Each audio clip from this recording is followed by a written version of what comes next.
2025-26 অর্থ বছরে 7,89,999 কোটি টাকার বাজেট পেশ।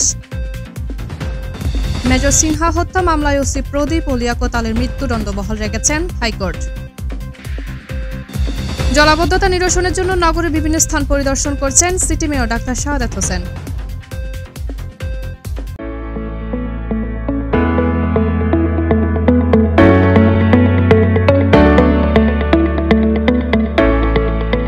দুই উপদেষ্টাকে স্মারকলিপি, ঈদের পর কঠোর আন্দোলনের হুঁশিয়ারি সচিবালয়ের কর্মচারীদের।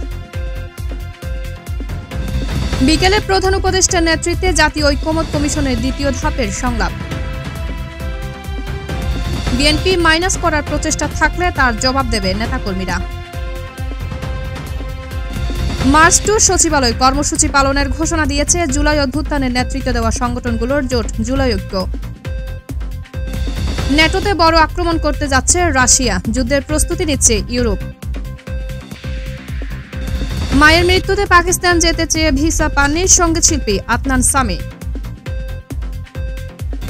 সিঙ্গাপুরের সঙ্গে এশিয়ান কাপ বাছাই ম্যাচ খেলতে হামজা চৌধুরী ঢাকায় ফিরেছেন।